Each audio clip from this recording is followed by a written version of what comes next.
প্রিয় শিক্ষার্থীরা, ভয়ের আর এক নাম পিথাগোরাসের উপপাদ্য। আর এই ভয়কে জয় করার জন্য আজ বাহার স্যারের আগমন। তোমরা জাস্ট 2 মিনিট মনোযোগের সাথে ভিডিওটি দেখো। তোমরা অবশ্যই পিথাগোরাসের উপপাদ্যটি প্রমাণ করতে পারবে। আমরা জাস্ট একটি সূত্রের মাধ্যমে বিষয়টি মনে রাখবো। আমি সূত্রটি লিখে রাখতেছি, তোমরা এখানে ফলো করবো। এটা হচ্ছে sine square theta plus cos square theta সমান 1। আচ্ছা, ঠিক আছে, আমরা শুরু করি তাহলে। শুরুতে আমরা চিত্রটি অঙ্কন করে নেব।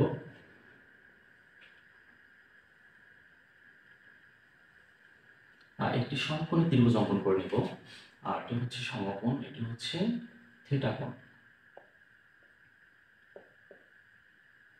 এবিসি। আচ্ছা, ঠিক আছে, তাহলে শুরুতে আমরা কি লিখব? বিশেষ নির্বাচন।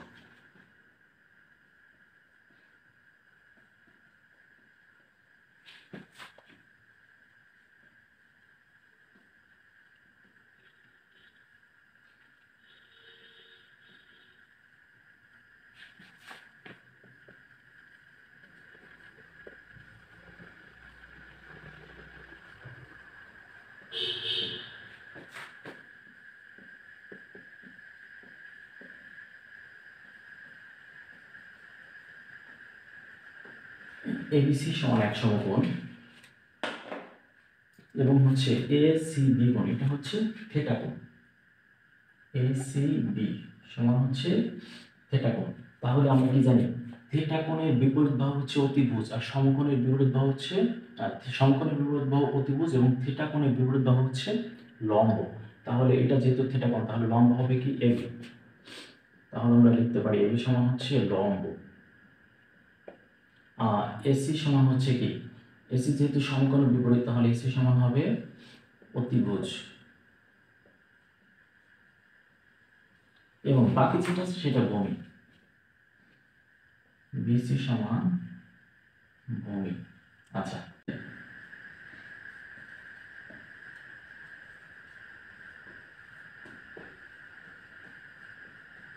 কি প্রমাণ করতে হবে? অতিভুজের উপর অঙ্কিত বর্গক্ষেত্র, এখানে অতিভুজ আছে এসি, তাহলে এসির উপরে স্কোয়ার অপর দুই বাহুর উপর অঙ্কিত বর্গক্ষেত্র ধরে, তাহলে অপর দুই বাহু কি আছে? লম্ব আছে আর ভূমি আছে, তাহলে কি দিব? এবি। এর উপর স্কোয়ার প্লাস হচ্ছে বিসির উপর স্কোয়ার। আচ্ছা, ঠিক আছে, তাহলে আমরা প্রমাণে চলে যাই। প্রমাণ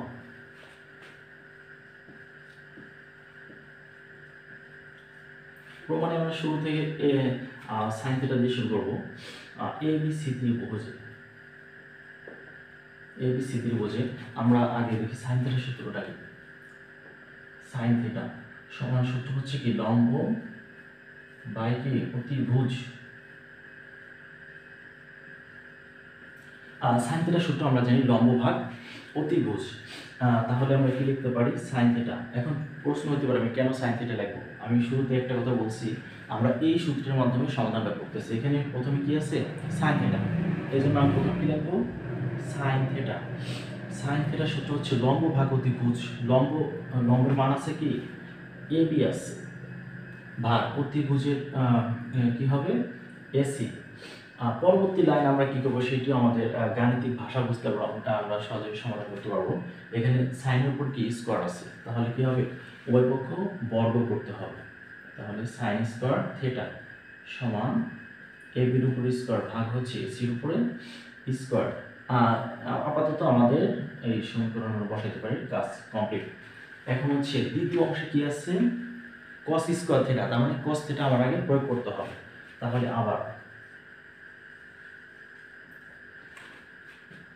আবার কি লিখতে পারি? এবিসি কস থিটা সমান কি লিখতে পারি? কস থিটার সূত্রটা আগে আমরা লিখি। কস থিটা সমান ভূমি ভাগ অতিভুজ।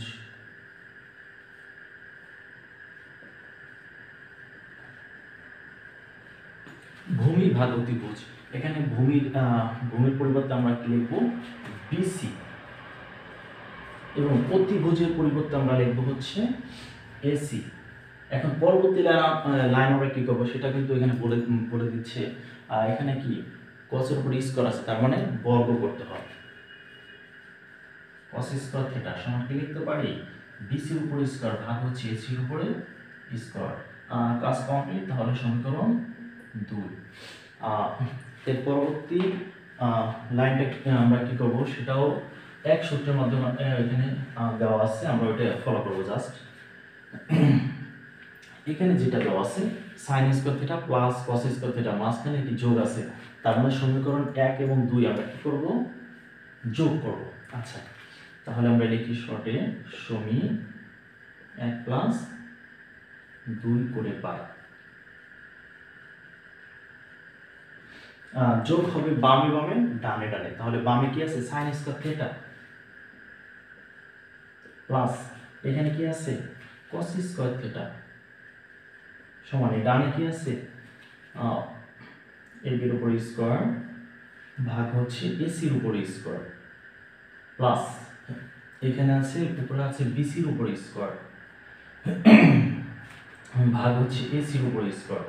তাহলে আমরা যোগ করি, আমরা কি জানি sin square theta plus cos square theta এর মান কত, মান হচ্ছে 1।